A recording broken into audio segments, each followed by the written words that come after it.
कोटेश्वर भगवान की।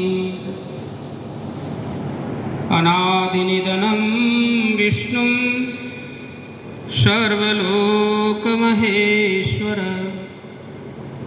लोकाध्यक्षं भगवतां प्राप्तनोतिं करं कुरु।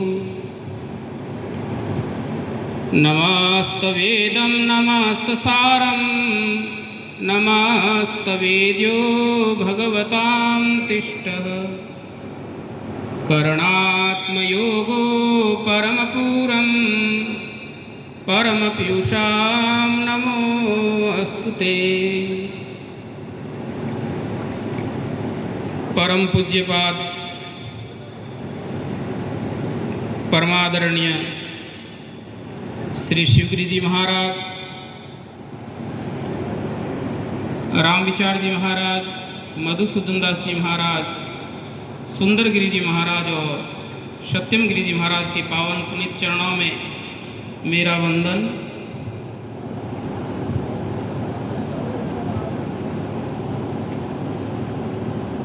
बहुत सुंदर प्रसंग है। पूज्य महाराज श्री ने कहा है कि 3 चीज जो है उसको बड़े संभाल के रखिए, तन मन धन।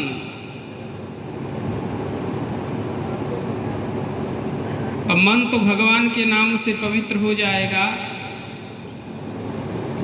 तन महापुरुषों की सेवा और स्पर्श से पवित्र हो जाएगा, पर धन कहाँ पवित्र होगा? यतक्षणम दानम ततः।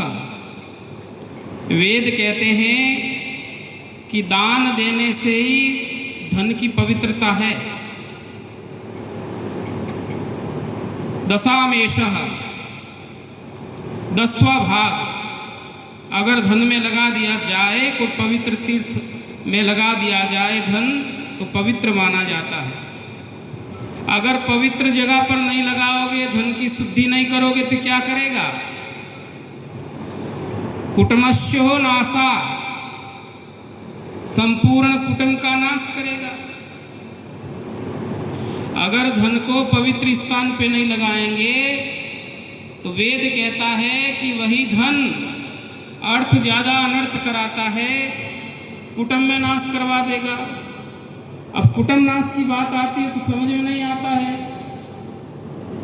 कैसे लड़ाई झगड़ा हो जाएगा, मन मुटाव हो जाएगा, डॉक्टरों के पास खर्च करने को अपने को जाना पड़ेगा, अथवा और कहीं जगह लग जाएगा।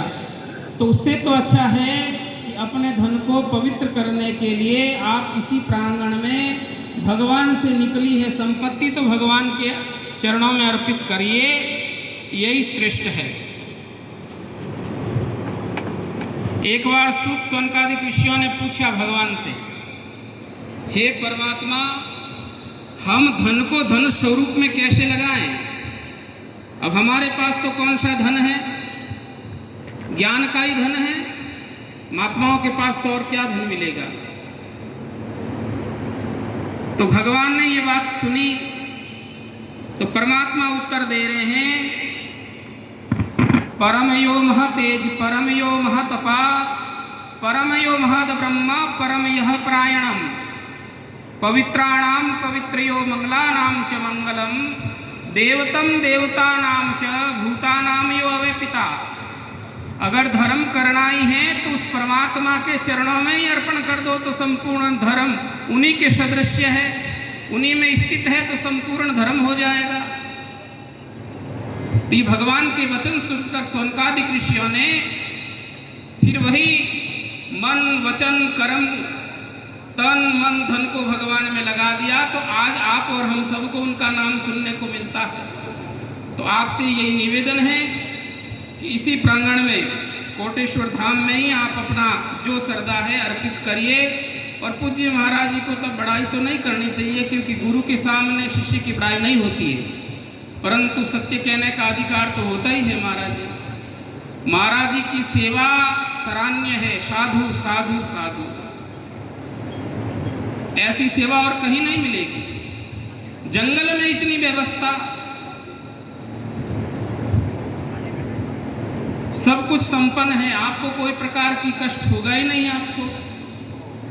तो इसीलिए हम तो यही कहेंगे महाराज जी को, साधु साधु साधु। इसी वचनों के साथ मैं अपनी वाणी को विराम देता हूँ। जय श्री कोटेश्वर।